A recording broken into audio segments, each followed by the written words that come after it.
palavra de hoje tem a ver com uma característica de Deus que eu sou apaixonado. Deus é um Deus que constrói caminhos. Fala comigo, Deus constrói caminhos. Diga os que não existem. Diga, Ele cria. Deus é um Deus que constrói caminhos. Essa declaração, por si só, é suficiente para que a gente fique menos ansioso de como vai chegar até lá, como vai acontecer, como vai se cumprir. Irmão, a fé não é uma jornada entre o ponto A e o ponto B, de uma forma que a gente vai chegar levitando. Não, entre um topo e o próximo topo existem os vales. Entre um tempo de romper e um próximo romper existem levantes. Entre um tempo de prosperidade e um novo nível de prosperidade existem desafios. Alguém está comigo? Entre um tempo de pastorear nas malhadas e agora pastorear todo um povo existem gigantes e perseguição. A gente vê na história dos heróis da fé que em todo tempo eles foram crescendo em níveis. E esses níveis levaram eles para lugares mais altos. E esses lugares mais altos fizeram com que eles enfrentassem novos níveis de retaliação, porque a cada novo nível de unção, um novo nível também de retaliação, a cada novo nível de visão, um novo nível de perseguição. Quanto maior a visão que você carrega, maior vai ser a resistência que você enfrenta. José tinha sonhos para os seus dias, os seus irmãos tinham resistência com ele. José começou a ter um sonho para uma geração. A Bíblia diz que os seus irmãos passaram a odiá-lo ainda mais. A Bíblia diz que quando José se apresenta, os irmãos falam: vamos matar esse sonhador e vamos ver o que acontece com os sonhos dele. O problema dos irmãos não era necessariamente com a pessoa de José, mas era com o tamanho dos sonhos de José. A gente olha para a história de José e a gente vê que do ponto A ao ponto B algo aconteceu. A jornada mais fácil talvez teria sido Faraó aparecer naquela cidade, olhar para o menino, ver graça nele e falar: você vai morar comigo e você vai me ajudar a administrar as minhas coisas. Mas não é assim que acontece, porque no reino de Deus, Deus sempre dá visões a meninos, mas só cumpre quando se tornam homens. Os caminhos de Deus são caminhos de maturidade. Você precisa de caráter para sustentar a unção que você vai receber. Você precisa de processos para não se perder quando tudo acontecer, quando tudo vier de uma vez só, quando as comportas dos céus se abrirem. Sabe aquele momento que a gente olha e fala: uau, parece que tudo aconteceu do nada, da noite para o dia? Pois é, o de repente de Deus leva muito tempo para acontecer. De repente Davi assumiu o palácio, foram anos sendo forjado quando ninguém via. De repente José assumiu o governo, foram anos governando no cativeiro quando ninguém via. Alguém comigo aqui, pelo amor de Deus? De repente Jesus começou a curar pessoas. Foram 30 anos esperando o ok do Pai para começar a ser quem Ele era. Os processos são os caminhos de Deus. Irmão, olha para mim. Todas as vezes que Deus te der uma palavra profética, Ele está falando a respeito de algo que não existe, que você não pode, que naturalmente você não consegue. É por isso que Ele está comunicando uma nova realidade, porque senão você já sabia, Ele não precisava falar. Quando Deus dá uma palavra para José, Ele está falando de algo impossível de acontecer. E é por isso que Deus falou, porque o Deus do impossível se move em meio a impossibilidades. Ele unge Davi como rei, enquanto o trono do rei ainda estava ocupado. Olha para mim, sabe o que é interessante na dinâmica dos céus? Eles consideram coisas que a gente considera, e eles consideram coisas que a gente ainda nem sabe. Aos olhos dos homens, o trono ainda estava ocupado, Saul era o rei. Aos olhos de Deus, o trono já estava vazio. O rei Davi estava sendo forjado em meus desertos. Aos olhos dos irmãos, José estava morto ou cativo. Aos olhos de Deus, José estava sendo ensinado. Os caminhos de Deus, para a gente, às vezes tem outros nomes: tempestades, batalhas, retaliações, gigantes. Os céus chamam de escola da fé. Os caminhos de Deus são a escola da fé. Aprendemos a ser homens de Deus, sendo testados por Deus, porque você só é aprovado numa área em que você foi testado. Você só é promovido numa área em que você foi aprovado. Alguém está comigo aqui? Alguém está recebendo essa palavra? Eu quero pregar nessa noite. Vamos, igreja. Então os caminhos de Deus são diferentes que os nossos. São mais altos, mas muitas vezes são mais difíceis. Porque se a gente pudesse escolher, os caminhos seriam simplificados. Deus me disse algo hoje, acontece amanhã. Mas não é assim que funciona. Você sabia que, segundo os estudiosos, o Brasil é a nação mais ansiosa da face da terra? E fazemos parte da geração mais ansiosa que já existiu.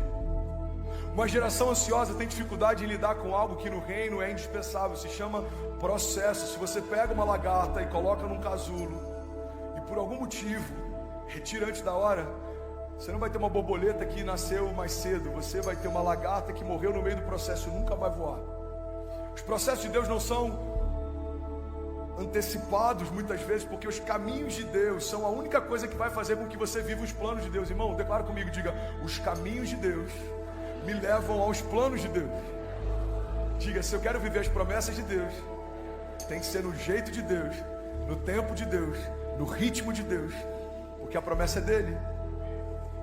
Se eu quero viver algo que é meu, o meu sonho, a minha vontade, eu posso fazer do meu jeito, perseguir os meus caminhos. Mas se eu quero viver a vontade de Deus, os planos de Deus, o governo de Deus, eu preciso trilhar os caminhos de Deus. Os caminhos de Deus não são os mais fáceis. Desculpa se está sendo decepcionante para alguém ouvir isso, mas não foram os mais fáceis para José, não foram os mais fáceis para Davi, não foram os mais fáceis para Noé, não foram os mais fáceis para Abraão, não foram os mais fáceis para Isaac, para Jacó, não foram os mais fáceis para Jesus. Irmão, Jesus poderia ter descido dos céus pronto, anjos cantando num coral. O relato da Bíblia não seria de uma mulher virgem e simples, numa cidade qualquer, nasceu o Filho de Deus. O relato poderia ser: num belo dia os céus se abriram e desceu dos céus um homem revestido de glória e autoridade, majestade, e ninguém duvidou que ele era quem dizia ser, porque os sinais miraculosos da sua vinda fizeram que até os religiosos soubessem que aquele era o Filho de Deus. Mas não é assim que aconteceu. Por quê? Porque crer nele, porque é óbvio, qualquer um crê nele porque discerniu quem ele é. Por que os religiosos não discerniram que ele era quem dizia ser? Porque estavam cauterizados. Mas os gentios, não. Perceberam, existe algo diferente nesse homem. Ele fala como ninguém fala, ele faz o que ninguém faz, ele tem o que ninguém tem. Esse homem é como ninguém é. A Bíblia diz: ele veio para os que eram seus, e os seus não o receberam. E porque não o receberam, deu a todos os outros, ou seja, eu e você, o direito de serem feitos filhos de Deus.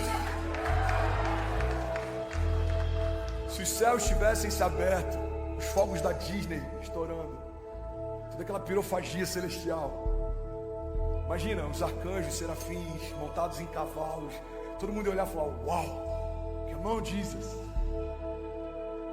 Sabe uma das coisas que ia inviabilizar se Jesus viesse assim? A gente ia ter desculpa de falar para Deus, mas também ele já veio pronto, mas também para ele foi fácil. Os caminhos que Jesus percorreu é para que a gente não tenha em nada a desculpa de dizer que Deus não está facilitando para a gente, porque ele não facilitou nem para o seu filho. Nasceu no ventre virgem, foi apontado por João Batista, que foi gerado no ventre estéril, precisou aprender a andar, falar, caminhar, correr. Se levanta para ensinar, mas a Bíblia diz que, como de costume, ia para o templo. Então, antes de se levantar para ensinar, ele se sentou para aprender. Até que um dia ele abre um livro e fala: esse livro está falando de mim, o Senhor me ungiu. Enfrentou perseguições, calúnia, enfrentou desprezo, indiferença. Quem é esse homem? Ele é o filho de José e Maria. Enfrentou anonimato, perseguições, enfrentou traições. Traição de Judas culminou na sua venda, mas ao longo de toda a história, Judas o traía. A Bíblia diz que ele roubava da sacola. Jesus sabia disso, mas ainda assim manteve ao seu lado alguém que foi escolhido a dedo para estar ali. Você está comigo? Diga amém. Se puder baixar só um pouquinho o teclado de João, ele foi, ele já volta. Isso, obrigado, irmão. Então olha que interessante. A gente olha para a história de Jesus e não foi fácil para ele. Não vai ser fácil para mim, mas foi glorioso para ele. Pode ser glorioso para mim. Irmão, guarda isso. Eu quero que você medite nisso ao longo dessa semana. Alguém está comigo aqui? Diga amém. Jesus não venceu imediatamente. Ele não veio pronto. Não foi da noite para o dia. Não foi rápido. Não foi fácil. Mas Jesus venceu definitivamente. A Bíblia diz que nada mais precisa ser feito no que diz respeito à salvação. Ele já fez. Quando ele está de braços abertos, ele fala: está consumado. Ele está dizendo: Pai, a obra que você me entregou está completa. Eu entrego o meu espírito e eu vou agora para a morte, mas tudo o que você me pediu eu fiz. Está consumado. Uma geração ansiosa quer vencer imediatamente. A geração que caminha no tempo de Deus quer vencer definitivamente. Você vai viver o que Deus tem para você e ninguém vai roubar de você. não vai ser inconstante, não vai ter sombra de variação, porque aquilo que Deus te dá, ninguém tira, irmão. Ninguém tira. A geração ansiosa tem difícil de entender os caminhos, tem dificuldade de entender os caminhos de Deus. Por quê? Porque os caminhos de Deus muitas vezes tem tantas curvas que a gente não consegue nem chegar ao final da estrada. E por que que é assim? Porque se Deus nos desse um mapa e dissesse até onde Ele quer nos levar, a gente no primeiro momento em que Deus falasse, filho, vai um pouco mais devagar, a gente pegaria um mapa e caminharia sozinho. Eu já sei para onde ir. Deus nos revela os caminhos ao longo da jornada para que em todo o tempo a gente dependa dele. Pai, qual é o próximo passo? Para onde eu vou? Come on. Para onde eu vou? O que eu faço? Espera, avança, não entra. Essa porta fui eu que abri, pode entrar. Corre, filho, voa, você não vai se cansar. E aí, tudo bem? Você acabou agora de assistir um vídeo. Se você ainda não está inscrito, já se inscreve também no nosso canal, ativa esse sininho aqui embaixo de notificação e toda vez que eu fizer uma live ou estiver transmitindo uma mensagem ao vivo, você vai ser um dos primeiros a saber. Mas eu deixei mais 2 indicações aqui que eu espero que façam muito sentido para você. Então já aproveita e clica para assistir a próxima mensagem, beleza? Seja bem-vindo ao time de incendiários e eu espero de verdade que essas mensagens mudem a sua vida como elas têm mudado a minha também. Até a próxima. Valeu, também. Até a próxima. Valeu.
Sunset into eyes, lost and letting in the blue. A sea of emotions, where I'm just thinking of you. Your touch is a wave that crashes on my skin. Sent away in the undertow of our love within. I'm lost in your ocean where the tides are high, drowning